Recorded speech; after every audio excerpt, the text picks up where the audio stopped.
कृषी मंत्र्यांचा जाहीर निषेध. या हिटलर कृषी मंत्र्यांचा जाहीर निषेध. या हिटलर कृषी मंत्र्यांनी राजीनामा दिलाच पाहिजे. या हिटलर कृषी मंत्र्यांनी राजीनामा दिलाच पाहिजे. या हिटलर कृषी मंत्र्यांनी राजीनामा दिलाच पाहिजे. या हिटलर गाढव कृषी मंत्र्यांचा जाहीर निषेध. या हिटलर गाढव कृषी मंत्र्यांचा जाहीर निषेध. या हिटलर गाढव कृषी मंत्र्यांचा जाहीर निषेध. या हिटलर गाढव कृषी मंत्र्यांचा जाहीर निषेध. या हिटलर गाढव कृषी मंत्र्यांनी राजीनामा दिलाच पाहिजे. या हिटलर कृषी मंत्र्यांनी राजीनामा दिलाच पाहिजे. या हिटलर कृषी मंत्र्यांनी राजीनामा दिलाच पाहिजे. या हिटलर कृषी मंत्र्यांचा जाहीर निषेध. या गाढव कृषी मंत्र्यांचा जाहीर निषेध. या गाढव कृषी मंत्र्यांचा जाहीर निषेध. या हिटलर गाढव कृषी मंत्र्यांचा जाहीर निषेध. या गाढव कृषी मंत्र्यांनी राजीनामा दिलाच पाहिजे. या हिटलर गाढव कृषी मंत्र्यांनी राजीनामा दिलाच पाहिजे.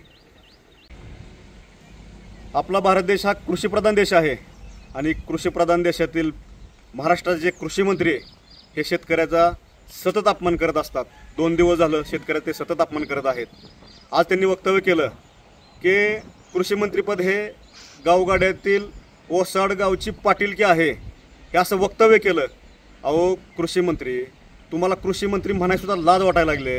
तुम्ही हिटलरसारखे वागत आहात, गाढवासारखे तुम्ही कृती करत आहात. तुम्ही काल पण एक वक्तव्य केलं की मी ढेकळाचा पंचनामा करू का? अहो त्या पिकांना काही कुसळं लागलेले आहेत का, गांजा लागलेला आहे?